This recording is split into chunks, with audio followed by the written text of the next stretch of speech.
Pada tahun 2002, Hedges membuat debut Broadway-nya dalam produksi drama pemenang Pulitzer Prize, bertindak sebagai seorang wanita muda yang mewarisi kejeniusan matematika dan penyakit mental ayahnya.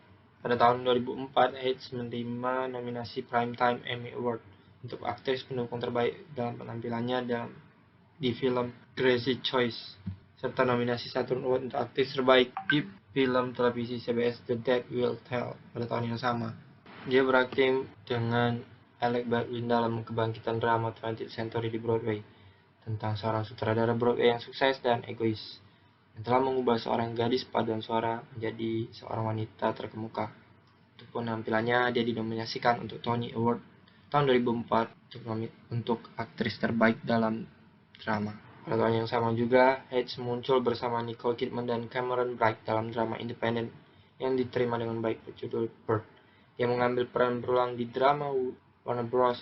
Everwood selama musim tahun 2004 sampai 2005. Kemudian peran berulang di Nip Tuck pada tahun 2005 sebagai mantan istri mafia dan subjek program perlindungan saksi yang membutuhkan operasi plastik. Hedges melanjutkan pekerjaan televisinya dengan perannya sebagai seorang janda yang tidak merayakan Natal di Silver Bells tahun 2005, dan seorang penipu yang merencanakan seorang pria yang dia temui di situs kencan di Lifetime Fatal Desire tahun 2006. Hedges muncul dalam drama Sexual Life tahun 2005, mencatat kehidupan romantis modern dan dibintangi oleh Azura Sky dan Elizabeth Banks. Film tersebut diputar di sirkuit festival film dan ditayangkan perdana di televisi. Tahun 2006, Hedges mulai mengerjakan serialnya sendiri, Man in Trees.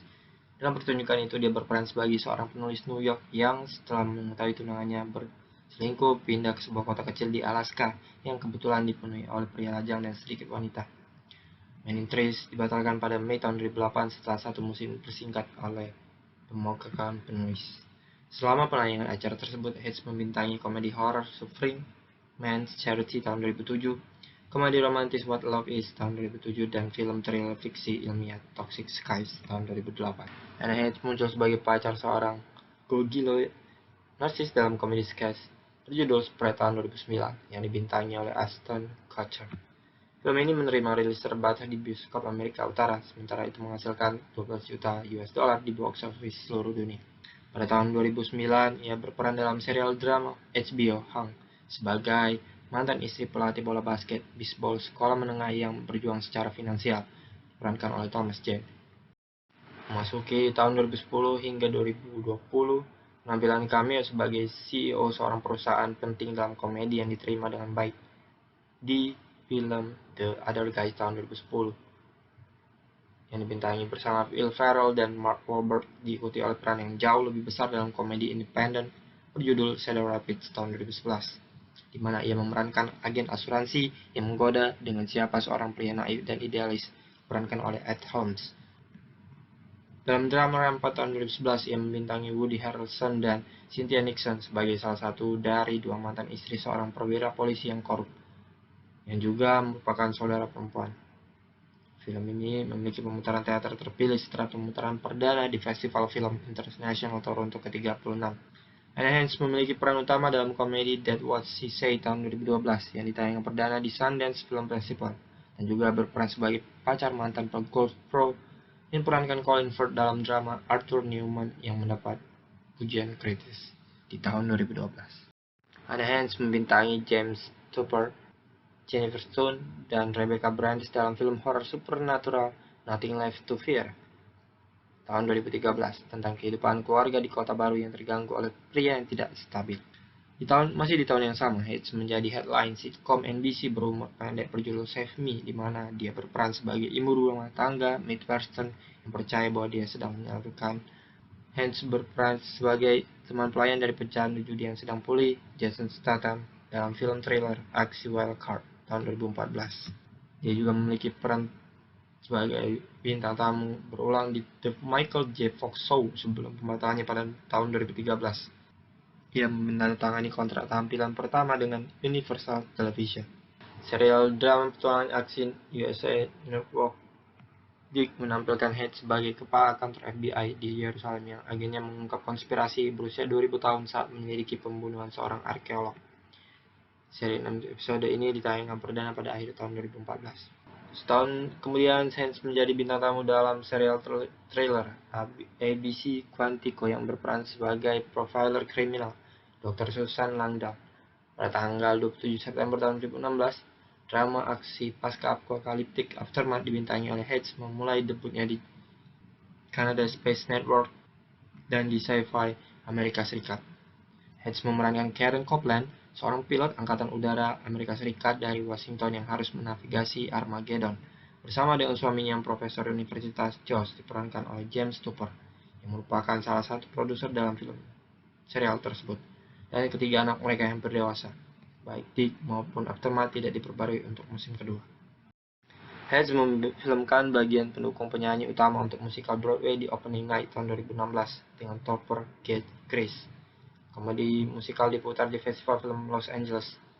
Dalam film independen lainnya, komedi Catfight tahun 2016, Hayes beradu akting dengan Sandra Oh memerankan dua rival sengit yang mengejar pertandingan dendam untuk seumur hidup mereka. Seperti proyek film Hayes sebelumnya, film tersebut ditayangkan perdana di sirkuit Festival Film dan menerima VOD dan rilis terbatas. Tahun 2017, Hayes memainkan peran pendukung dalam My Friend Dahmer sebagai ibu remaja Jeffrey Dahmer Rosling yang sakit mental bernama Joyce, dan dia menerima lulusan positif untuk penampilannya. Tanggal 25 September tahun 2017, Hayes memulai debutnya sebagai peran utama serial fiksi Wakil Direktur Patricia Campbell dari Badan Intelijen Pertahanan dalam film thriller militer spionase The Brave yang berlangsung selama satu musim di NBC. Tahun berikutnya, ia bergabung dengan serial televisi Chicago PD dalam peran pendukung. Pada tahun 2011, Hayes mengatakan kepada The Daily Telegraph bahwa dia ragu dia akan dapat memperbaiki hubungan dengan ibunya.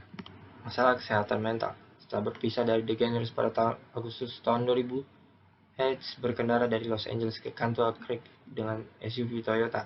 Dia hanya mengenakan bra dan celana pendek pada saat itu, memiliki mobil, dan berjalan 1,5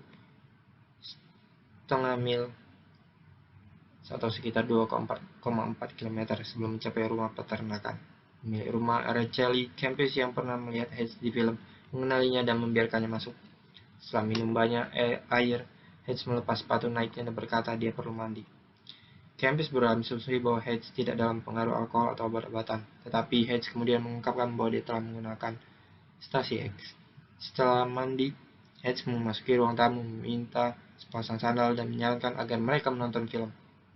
Setelah setengah jam, Kempis menghubungi Departemen Sheriff Fresno County. Hayes kemudian memberitahu para deputi bahwa dia adalah Tuhan dan akan membawa semua orang kembali ke surga dengan pesawat angkasa. Dia kemudian dibawa dengan ambulan ke pusat medis Universitas Fresno dan dirawat di unit psikiatri, tetapi dibebaskan dalam beberapa jam. Hayes menyatakan dia gila selama 31 tahun pertama hidupnya, dan ini dipicu oleh kejelehan seksual oleh ayahnya selama masa bayi dan masa kanak-kanaknya.